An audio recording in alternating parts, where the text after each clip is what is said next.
RTGS பண்ணிவிட்டேன் என்பது ஒரு கட்சியினுடைய நடவடிக்கை அல்ல. ஒரு தலைவர் பாதிக்கப்பட்ட மக்களை சென்று சந்தித்திருக்க வேண்டும். உங்களுக்கு அனுமதி கிடைக்கவில்லையா, நான் தடைகளை மீறி வருகிறேன் என்று புறப்பட்டிருக்க வேண்டும். கைதானாலும் பரவாயில்லை என்று கிளம்பி இருக்க வேண்டும். வீட்டுக்குள் உட்கார்ந்து கொண்டு அரசியல் செய்வது அந்த அரசியல் வெற்றி பெறுவதற்கு உதவாது. No compromise. உங்க சைடுலயும் எங்க சைடுலயும். It's a GT promise.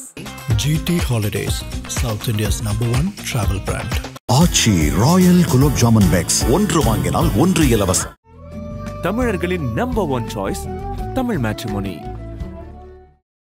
தாவேகாவை வளைக்க பாஜக அதிமுக என்டிஏ கூட்டணி முயல்கிறதா? அதற்கான திட்டத்தில் இருக்காங்களா? அதற்கான வேலை நடந்துட்டு இருக்கா? அண்ணா திராவிட முன்னேற்ற கழகம் மதிப்புக்குரிய திரு உதயகுமார் அவர்கள் விடுத்திருக்கிற அழைப்பு என்பது திரு எடப்பாடி பழனிசாமி அவர்களின் குரலாகவே நான் அதை பார்க்கிறேன்.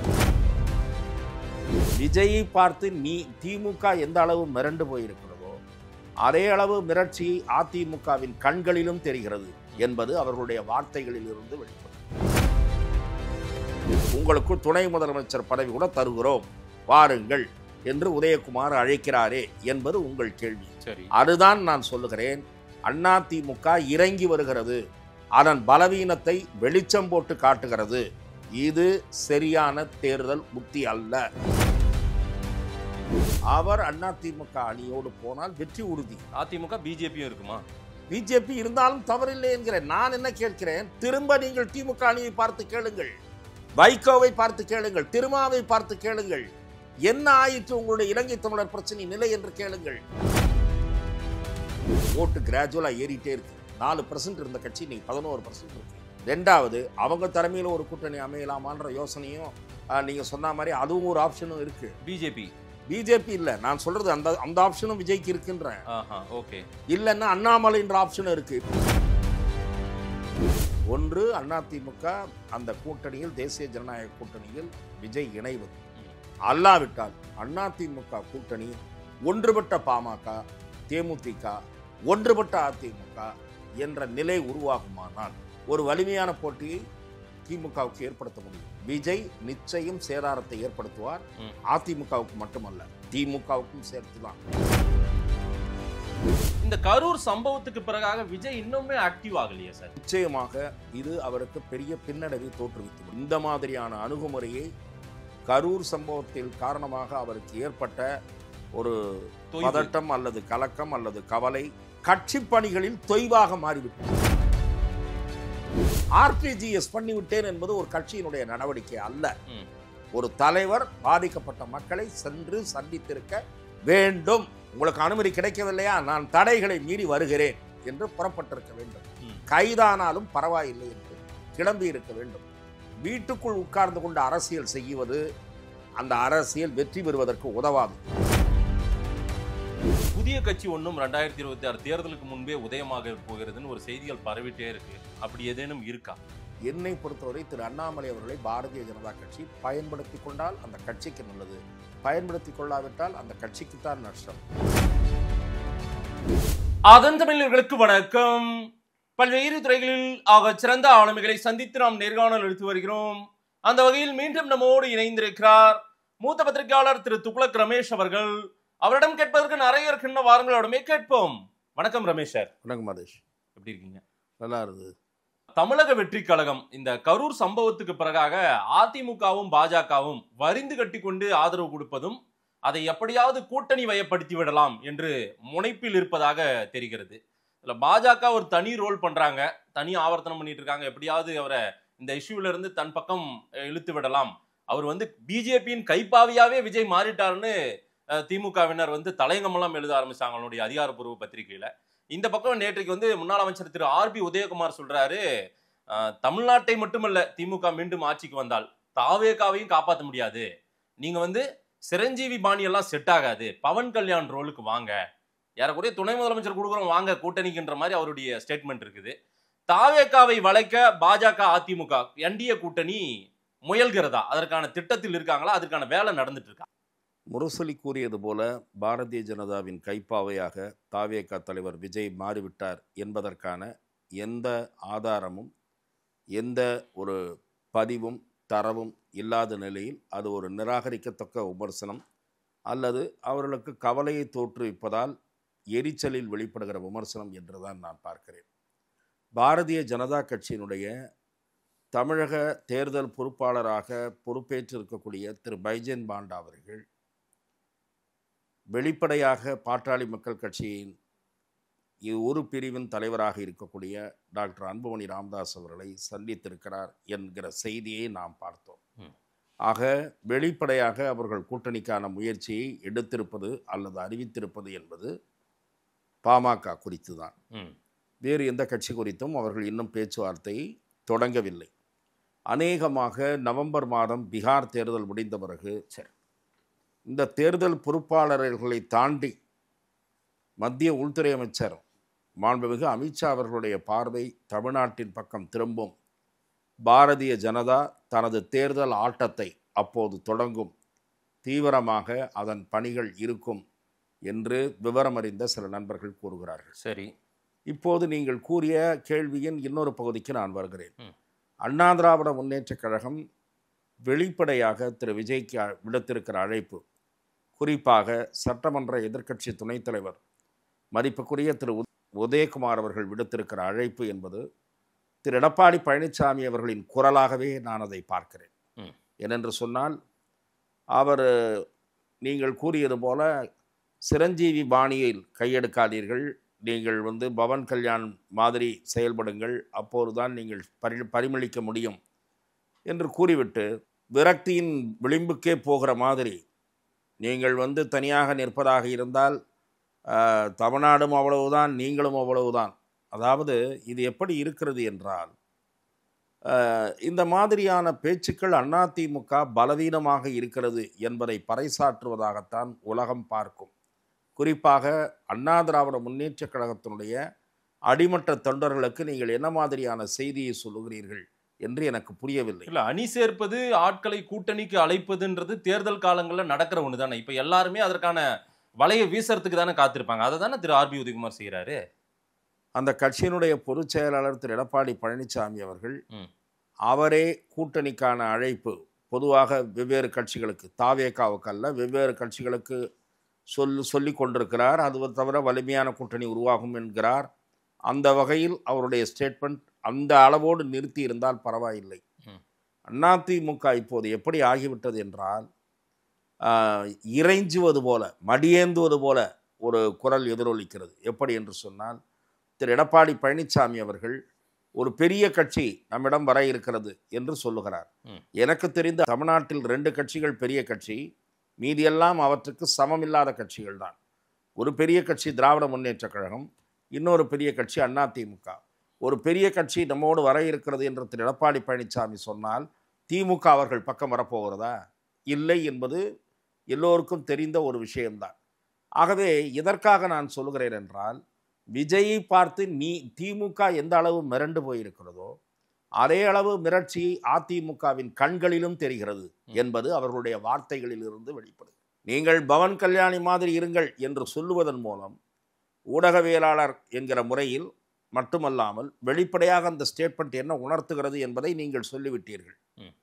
ஒரு அனுபவம் வாய்ந்த நெறியாளர் என்கிற வகையில் நீங்கள் என்ன சொல்லுகிறீர்கள்? அந்த ஸ்டேட்மெண்ட் எனக்கு என்ன செய்தி சொல்லுகிறது, அதாவது உங்களுக்கு என்ன செய்தி சொல்லுகிறது என்றால், உங்களுக்கு துணை முதலமைச்சர் பதவி கூட தருகிறோம், வாருங்கள் என்று உதயகுமார் அழைக்கிறாரே என்பது உங்கள் கேள்வி. சரி, அதுதான் நான் சொல்லுகிறேன். அதிமுக இறங்கி வருகிறது, அதன் பலவீனத்தை வெளிச்சம் போட்டு காட்டுகிறது, பிற கட்சிகளுக்கு வெளிச்சம் போட்டு காட்டுகிறது. இது சரியான தேர்தல் உத்தி அல்ல. ஆசை வார்த்தை கூறுவது இது தேவையான ஒன்றுன்னு நினைக்கிறாங்க அவங்க. வெளிப்படையான ஆசை வார்த்தையை அண்ணா திராவிட முன்னேற்ற கழகம் அந்த அணியில் இடம்பெற வேண்டும் என்று பிற கட்சிகள் காத்திருந்த நிலை மாறி, பிற கட்சிகளின் வீட்டு வாசலுக்கு போய் நின்று கதவை தட்டுகிற நிலைக்கு இப்போது நீங்கள் இறங்கி போகிறீர்கள் என்பதுதான் இந்த செய்தி. அதுவும் ஒரு பெருந்துயர் நிகழ்ந்து விட்ட பிறகு ஒரு படபடப்பில் அடுத்து என்ன செய்வது என்று தெரியாத திகைப்பில் இருக்கிற ஒரு கட்சியிடம் நீங்கள் கையேந்துவது என்பது உங்கள் பலவீனத்தை காட்டுகிறது என்று நான் சொல்லுகிறேன். இங்க கையேந்துறாங்க பிஜேபி, பாரதிய ஜனதா கட்சிக்கு சான்று காட்டுங்கள் என்று நான் உங்களிடத்திலே கேட்டுகிறேன்.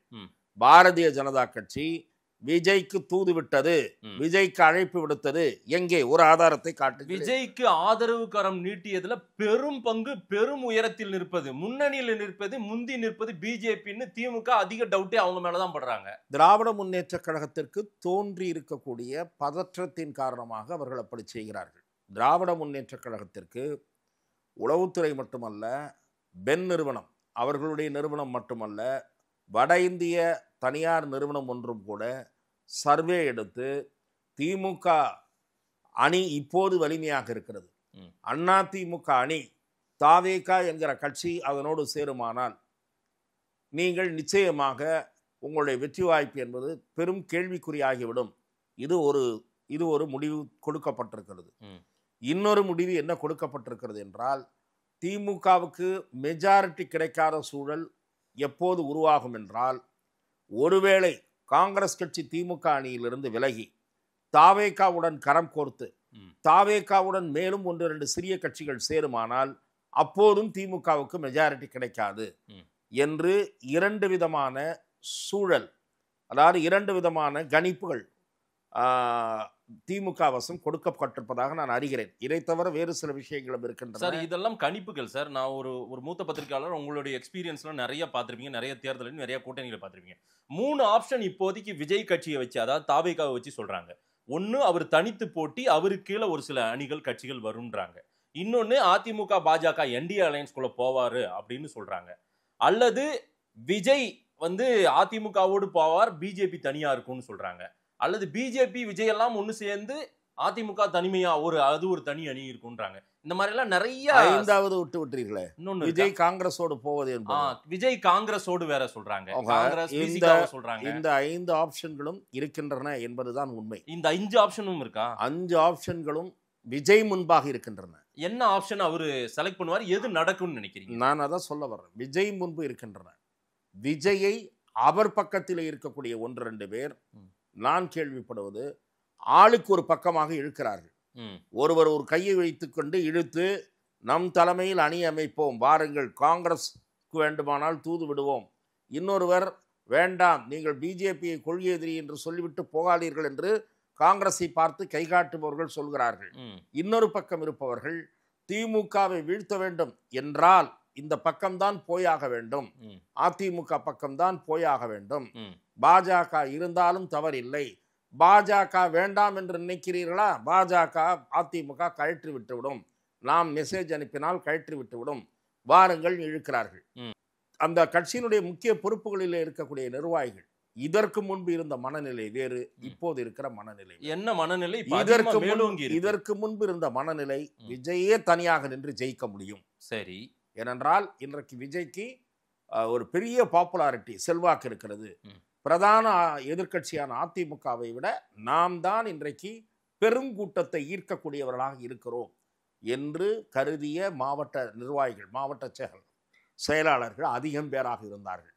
இப்போது அவர்களிலே பலர் கூட்டணி வந்தால் நன்றாக இருக்குமே, உறுதியாக எம்எல்ஏ வாகிவிடலாமே என்கிற சபலத்தில் இருப்பதாக நான் அறிகிறேன். ஆக கட்சிக்குள்ளும் டிவைடட் ஒப்பீனியனாக இருக்கிறது. தனியாக நிற்பதா, காங்கிரஸ் பக்கம் போவதா, அதிமுகவோடு சேர்வதா, குழப்பத்தில் விஜய். நீங்கள் தலைப்பு கூட போட்டுக்கொள்ளலாம். எதற்கு சொல்லுகிறேன் என்றால், இந்த 3 ஆப்ஷன் தான் முக்கியமாக இருக்கிறது. இதிலே திமுக ஒரு நெரேட்டிவை அவர்களுக்கு வேண்டிய மீடியா மூலம் செட் செய்கிறது. எப்படி? அதிமுக ஒரு மீடியா நெரேட்டிவை செட் செய்கிறது. திமுகவிடம் மீடியா பலம் அதிகமாக இருக்கிறது. ஸோ திமுக என்ன செய்கிறது சொல்லுகிறது என்றால், விஜய் அதிமுக பக்கம் போனால், பாஜகவோடு சேர்ந்து போனால் மைனாரிட்டி ஓட்டு காலி, தலித் மக்கள் ஓட்டு வராது, அது தவிர விஜய் தான் மாற்று சக்தி என்று கருதியதால் வருகிற வாக்கு 5%, 6%, அந்த வாக்கும் வராது. ஆக திமுக நினைக்கிறது, திமுக சொல்லுகிறது, பரப்புகிறது. சரி, திமுகவினுடைய ஆதரவு ஊடகவியலாளர்கள் அல்லது ஆதரவு அரசியல் விமர்சகர்கள் பரப்புகிற செய்தி. சரி, ஆகவே அதிமுக பக்கம் போனால் அப்படியே அபரிமிதமான வெற்றி என்பதெல்லாம் உறுதி அல்ல.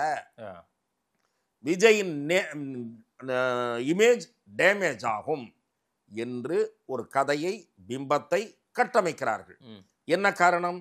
அதிமுகவோடு சேர்ந்து விடக்கூடாது. இது அப்படியே நீங்கள் தூக்கி ஓரமாக வையுங்கள். அதிமுக நேரேட் செய்வது ரொம்ப சிம்பிள். உதயகுமார் சொன்னது தான் அந்த நேரேட்டிவ்.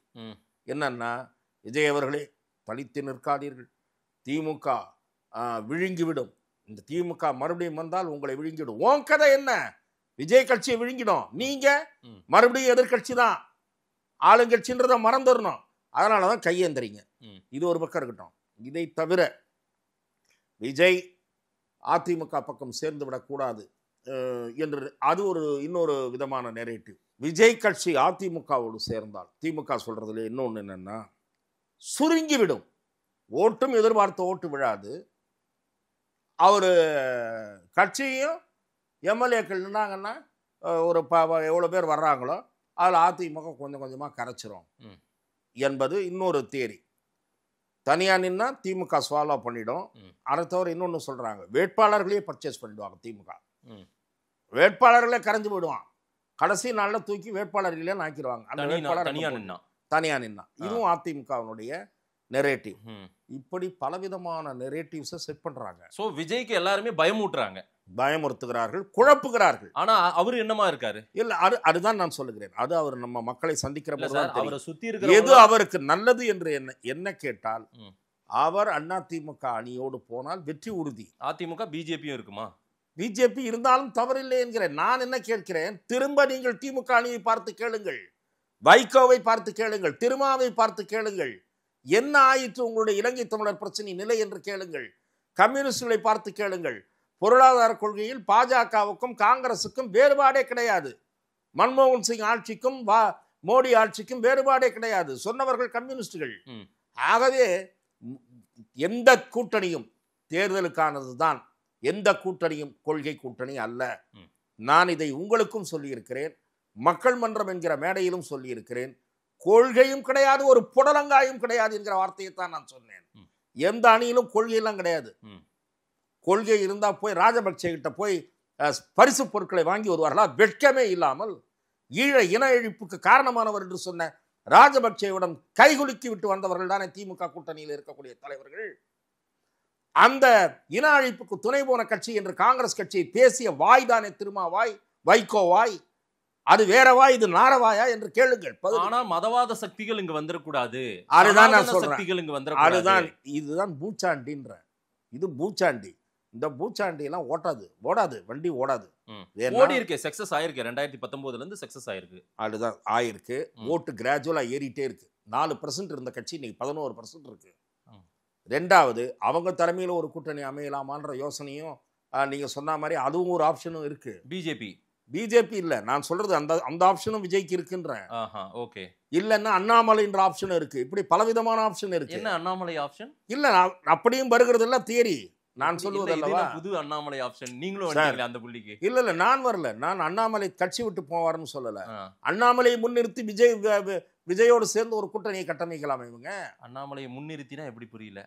நான் என்ன சொல்லுகிறேன், பிஜேபி தெளிவுபடுத்துறீங்க சார். அந்த பிஜேபி ஏதோ இல்ல நான் சொல்லல சார். நான் சொல்லுவதெல்லாம் ஊடகங்கள்ல வர்ற செய்தியை தான் நான் உங்களுக்கு சொல்றேன். ஊடகங்கள்ல வர்றது தான். பட் உங்களுக்கு இன்டர்னல் சோர்ஸ் அதிகம். அதனால நான் இன்டர்னல் சோர்ஸ் எல்லாம் நான் ஒண்ணும் அந்த சோர்ஸ் எல்லாம் நான் சொல்லுவது, அந்த சோர்ஸை வைத்து நீங்கள் கேட்டீங்கள் என்றால், இன்றைய தேதியில் தமிழகத்துல கூட்டணி என்பது குழப்ப நிலையில் தான் இருக்கு. ரைட். அதுதான் இன்டர்னல். நீங்க டைவர்ட் ஆகி வெளியே போறீங்க. அண்ணாமலைக்கு வாங்க. இல்ல, அண்ணாமலைக்கு வரல. நான் என்ன சொல்லுகிறேன், அண்ணாமலை என்கிற சக்தியை முன்னிறுத்தி பிஜேபி தமிழகத்துல 18% 19% வாக்கு வாங்கியிருக்கு நாடாளுமன்ற தேர்தலில். மோடி பிளஸ் அண்ணாமலை சேர்ந்து எவ்வளோ? 19%. அதுல கூட்டணி கட்சிகளை கழிச்சுட்டா பிஜேபி மட்டும் எவ்வளோ? 11%. ஆகவே பாரதிய ஜனதா கட்சி நீங்கள் சொல்லுவது போல அதிமுக விஜய் சேர்ந்து பிஜேபியை கழட்டி விட்டா பிஜேபி தனியா போய்விடாது. பிஜேபியிடம் சில கட்சிகள் சேர தயாராக இருக்கும்.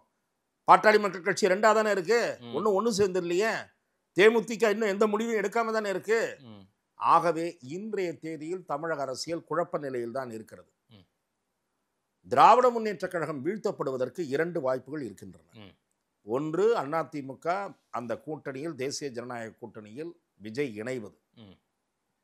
அல்லாவிட்டால் அதிமுக கூட்டணி ஒன்றுபட்ட பாமக, தேமுதிக, ஒன்றுபட்ட அதிமுக என்ற நிலை உருவாகுமானால் ஒரு வலிமையான போட்டியை திமுகவுக்கு ஏற்படுத்த முடியும். விஜய் நிச்சயம் சேதாரத்தை ஏற்படுத்துவார். அதிமுகவுக்கு மட்டுமல்ல, திமுகவுக்கும் சேர்த்துதான். திமுக அணி சிறுபான்மை வாக்குகளில் சரிவை சந்திக்கும். திருமாவளவன் கட்சி ஓட்டு சதவீதம் கணிசமாக குறையும். நாம் தமிழரில் சிறிய சேதாரம் ஏற்படும். இப்படி எல்லா பக்கமும் தான் சேதாரத்தை ஏற்படுத்துவார். அதிமுகவுக்கும் ஏற்படுத்துவார். ஆனா இது எல்லாமே விஜய் எடுக்கிற முடிவுல தான் இருக்கு. தாவேகா எடுக்கிற முடிவுல தான் இருக்கு. தாவேகா எடுக்கும் முடிவு தமிழக அரசியல்ல ஒரு மாற்றத்தை உருவாக்கக்கூடிய முடிவாக உருவாவதற்கு வாய்ப்பு இருக்கு. அதை விஜய் சரியான புள்ளியில் பயன்படுத்துவாரான்றதுதான் கேள்வி. இந்த கரூர் சம்பவத்துக்கு பிறகாக விஜய் இன்னுமே ஆக்டிவ் ஆகலையே சார்? இன்னுமே ஒரு சிறு சிறு அறிக்கைகளாக மட்டுமாவே இருக்குது. நிச்சயமாக எப்ப வெளியே வருவாரு? நிச்சயமாக இது அவருக்கு பெரிய பின்னடைவை தோற்றுவித்து விடும். இந்த மாதிரியான அணுகுமுறையை கரூர் சம்பவத்தில் காரணமாக அவருக்கு ஏற்பட்ட ஒரு பதட்டம் அல்லது கலக்கம் அல்லது கவலை கட்சி பணிகளில் தொய்வாக மாறிவிட்டது. அந்த கட்சி நகராமல் நிற்கிறது. இப்போது ஆர்டிஜிஎஸ் பண்ணிவிட்டேன் என்பது ஒரு கட்சியினுடைய நடவடிக்கை அல்ல. ஒரு தலைவர் பாதிக்கப்பட்ட மக்களை சென்று சந்தித்திருக்க வேண்டும். உங்களுக்கு அனுமதி கிடைக்கவில்லையா, நான் தடைகளை மீறி வருகிறேன் என்று புறப்பட்டிருக்க வேண்டும். கைதானாலும் பரவாயில்லை என்று கிளம்பி இருக்க வேண்டும்.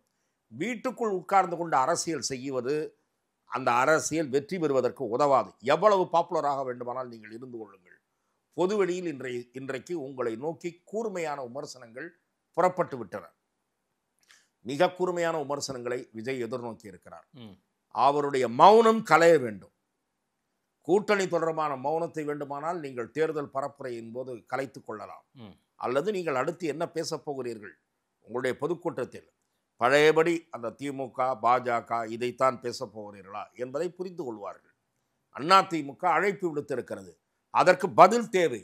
உங்கள் கட்சியினுடைய நீங்கள் அல்லாவிட்டாலும் புசி ஆனந்தோ அருண்ராஜோ நிர்மல்குமாரோ யாராவது ஒருவர் நீங்கள் அல்லது தாவேகாவினுடைய எக்ஸ் தளத்தில் பதிவிட வேண்டும். நீங்கள் தெளிவாகத்தான் இருக்கிறீர்கள், பழைய முடிவில் தான் இருக்கிறீர்கள் என்று. இல்லாவிட்டால் உங்கள் கட்சிக்காரர்களுக்கும் நீங்கள் ஒரு செய்தியை சொல்லாமல் குழப்பத்தில் விடுகிறீர்கள் என்று பொருள். திமுக பிஜேபியின் கைப்பாவியா விஜய் மாறிட்டார்னு சொல்லும் போது கூட அது கூட பெருசா பதில் சொல்ல அதற்கு நான் நீங்கள் எல்லா யூகங்களுக்கும் நீங்கள் வழிவகுக்கல. ஏன் அந்த மௌனம்? எங்க அது? அந்த மௌனம் எதன் காரணமாக என்றால் அரசியல் அனுபவமற்றவர்கள் சுற்றி இருப்பதன் காரணமாக ஏற்படுகிற மௌனம். அரசியல் அனுபவஸ்தர்கள் ஒருவர் கூட இல்லை விஜய் பக்கத்தில். நீங்கள் அரசியல் அனுபவஸ்தர்கள் இருந்ததால் தான் விஜயகாந்தால் எல்லா பிரச்சனைகளிலும் கருத்து கூற முடிந்தது. அரசியல் பழுத்த அரசியல் அனுபவஸ்தர் கலைஞர், மக்கள் திலகம் எம்ஜிஆர், மறைந்த அம்மா செல்வி ஜெயலலிதா ஆகிய மூவராலும் மதிக்கப்பட்டவர், அரசியல் சான்றாண்மை மிக்கவர் என்று மதிக்கப்பட்ட பன்ருட்டியார் அவர்கள் விஜயகாந்த் பக்கத்தில் இருந்தார். ஆகவே எல்லா பிரச்சனைகளிலும் ஒரு நிலைப்பாட்டை அன்றைக்கே அவரால் கூற முடிந்தது. இன்றைக்கு இவ்வளவு விமர்சனங்கள் விஜயை நோக்கி சீறி பாய்கின்றன. ஒரு கருத்து கூட சொல்ல முடியவில்லை. அவர் சொல்லாட்டாலும் பரவாயில்ல சார், பக்கத்தில் இருக்க முக்கிய நிர்வாகிகள் கூட சொல்லலைனாலும் பரவாயில்ல. தொலைக்காட்சி விவாதங்களில் நான் பங்கெடுத்துக் கொள்கிறவன் என்கிற முறையிலே நான் உங்களுக்கு ஒரு தகவலை தெரிவிக்கிறேன். தொலைக்காட்சிகளுக்கு ஆளை அனுப்புவதில்லை என்று முடிவெடுத்து விட்டு ஒரு கட்சி உட்கார்ந்து இருக்க முடியுமா? அப்படி ஒரு முடிவெடுத்திருக்கிறார்கள். என்ன நீங்க பனையூர் பங்களாவில் இருந்து கொண்டு அவர் கட்சியை நடத்த முடியும்?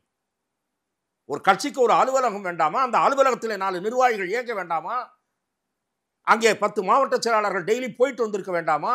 எதுவுமே இல்லாமல் ஒரு அரசியல் கட்சி, ஆனாலும் அதற்கு ஒரு ஆதரவு இருக்கிறது. டைம் மட்டும் பார்த்துக்கலாம்னு நினைக்கிறாங்க போல சார். இல்ல, நான் என்ன சொல்லுகிறேன், இப்படி ஒரு தேக்க நிலையை ஏற்படுத்தி விட்டார் விஜய். இப்போது அந்த கட்சி தேக்க நிலை, தெளிவற்ற நிலை, குழப்ப நிலை மூன்றிலும் இருக்கிறது. அதன் காரணமாக விமர்சனங்களை சந்தித்துக் கொண்டிருக்கிறது. அவர் என்ன நினைக்கிறார், இப்படி அழைப்பு வருவதெல்லாம் பலம் என்று நினைக்கிறார். ஆனால் இவர் இந்த மாதிரியான அழைப்புகளுக்கு நீங்கள் பதில் சொல்லாமல் இருப்பது, முரசொலி விமர்சிப்பது மட்டுமல்ல, இந்த மாதிரியான விமர்சனங்கள் மட்டுமல்ல, உங்களுக்கு ஒரு தெளிவாக முடிவெடுக்கிற ஆற்றல் இல்லாதவர் என்கிற விமர்சனத்தையும் சேர்த்தே கொண்டு வந்து சேர்க்கும். சரி, இதை விஜய் மிக விரைவில் உணர்வது நல்லது. ஏற்பட்டு விட்டது மிகப்பெரிய தாமதம். இனியும் தாமதிப்பது அவரது அரசியல் வளர்ச்சிக்கு நல்லதல்ல. அந்த கட்சி தேக்க நிலையை சந்தித்து விடும். தான் தான் முதல்வர் வேட்பாளர், தன்னுடைய கட்சியினுடைய தலைவர் தான் முதல்வர் ஆகணும்னு ஆசைப்படுற அந்த தாவேகா மனநிலை கரூருக்கு பிறகாக, கரூர் சம்பவத்துக்கு பிறகாக சுத்தி இருக்கிறவங்க, அதாவது விஜய்க்கு நெருக்கமானவர்கள் மனதில் கூட உதிக்க ஆரம்பிச்சு விட்டா. அதாவது நான் சொல்வது, அந்த மனநிலை இப்போது இருக்கிறதா என்பதே எனக்கு சந்தேகமாக இருக்கு. ஏனென்றால் சுற்றி இருப்பவர்கள் விஜய் வெளியே வர காணோம், கூட்டணி பற்றி பேச்சுக்கள்லாம் அடிபடுகின்றன. பரவாயில்லையே, அதிமுக கூட்டணி கூப்பிடுது, போனால் கூட ஜெயிச்சிடலாமே என்ற ஒரு இது கூட இருக்கிறார்கள். நான் அதுதான் அதை சொல்ல வந்த நேரத்தில் நீங்கள் வேறு பக்கம் திருப்பி விட்டீர்கள். அதிமுகவுடன் சேருவது என்ற முடிவை விஜய் எடுப்பாரானால் மிக அதிகமான சீட்டுகளை எதிர்பார்ப்பார். அது ஒரு பெரிய நெருடலான அம்சம் இருக்கும். ஆனால் அதைவிட முக்கியம் ஆட்சியில் பங்கு என்பதை அவர் ஏற்கவே கூடாது. ஏற்கக்கூடாது என்பது ஒரு அரசியல் விமர்சகராக என்னுடைய யோசனை. ஏற்றால் அதிமுகவினுடைய ஆட்சியில் தொடங்குகிற ஊழலில் விஜய் கட்சியினுடைய ஆட்களும் மூழ்கி விடுவார்கள். ஈஸியாக கரெக்ட் பண்ணி விடுவார்கள். 4 மந்திரி போதும், அவர்கள் நல்லா அவர்களுக்கு வழி செய்து கொடுப்பார்கள். எப்படி சம்பாதிக்க வேண்டும் என்று வழி கற்றுக் கொடுப்பார்கள். சம்பாதிப்பது என்றால் என்ன? ஊழல் செய்வது. அதற்கு பெயர் இப்போது சம்பாதிப்பது என்று வைத்திருக்கிறார்கள். ஆகவே அது விஜய் கட்சிக்கு கெட்ட பெயரை தெளித்தரும். மாறாக விஜய் எதிர்க்கட்சி தலைவராக உட்கார்ந்து 6 மாதங்கள் அந்த ஆட்சிக்கு அவகாசம் கொடுத்து பிறகு வீரியமான எதிர்க்கட்சி தலைவராக செயல்பட தொடங்கினால் நீங்கள் தமிழக அரசியலில் மாற்று சக்தியாகவே உருவெடுக்க முடியும். திராவிட முன்னேற்ற கழகம் உங்களுக்கு பின்னால் தான் இருக்கும். இந்த தேர்தல் முடிவுக்கு பிறகு சட்டசபையில் பிரதான எதிர்க்கட்சியாக தாவேக தான் இருக்கும். அந்த முடிவுதான் அவருக்கு உகந்த முடிவாக இருக்கும் என்பது என்னுடைய பார்வை. திமுகவை வீழ்த்த வேண்டும், திமுகவை தோற்கடிக்க வேண்டும்னா எந்த ஃபார்முலா ஒர்க் அவுட் ஆகும் சார்? 26ல எந்த கூட்டணி ஒர்க் அவுட் ஆகும்? அதுதான் நான் சொன்னேன். ஒன்று அதிமுக தாவேக, அதிமுக பாஜக தாவேக. பாஜக இருக்கிறதா இல்லையா, அது விஜய் ஏற்கிறாரா இல்லையா என்கிற சந்தேகங்கள் இருக்கின்றன. இல்லாவிட்டால் அதிமுக, பாஜக, பாமக, தேமுதிக, ஒருங்கிணைந்த அதிமுக, இதுதான் சரியான ஃபார்முலா. அதற்கு பிறகு இந்த கூட்டணி உருவாகிவிட்டால் விஜய் எனக்கு தெரிந்து ஓட்டை ஸ்பிளிட் பண்ணுபவராக, ஸ்பாயிலராக இருப்பார். 2வது இடத்தில் இருக்க முடியாது. விஜய் தனித்து தாவேக, அதுதான் நான் சொல்லுகிறேன். 2வது இடத்தில் இருக்க முடியாது. விஜய் தலைமையில் ஒரு அணி உருவானால் தாறுமாறான தேர்தல் முடிவுகள் வரும். ரைட். தேர்தல் முடிவுகள், அதாவது விஜய் காங்கிரஸ் பிளஸ் 2 கட்சிகள் என்று வந்தால் திமுகவுக்கு மெஜாரிட்டி கிடைக்காது, அதிமுகவுக்கும் மெஜாரிட்டி கிடைக்காது. தாறுமாறான தேர்தல் முடிவுகள் வரும். திமுக பல சர்வேக்களை எடுத்துட்டு இருக்காங்க. தாவேகாவை ஒட்டி எடுக்கப்பட்ட சர்வேக்கள் அதிகம். உளவுத்துறையும் ஒரு ரிப்போர்ட் கொடுத்திருக்கு. விஜய் தனித்து போட்டியிட்டால் நமக்கு இந்த சிக்கல் இருக்குது, விஜய் கூட்டணிக்கு சேர்ந்துட்டா இந்த லாபம் இருக்குது அப்படின்னு எல்லாம் சர்வே எடுத்திருக்கிறதா சில செய்திகள் பரவுது. அப்படி எல்லாம் எடுத்திருக்காங்களா என்ன திமுக? நிச்சயமாக அப்படிப்பட்ட சர்வேக்கள் எடுத்து வைத்திருப்பதாக நானும் அறிகிறேன்.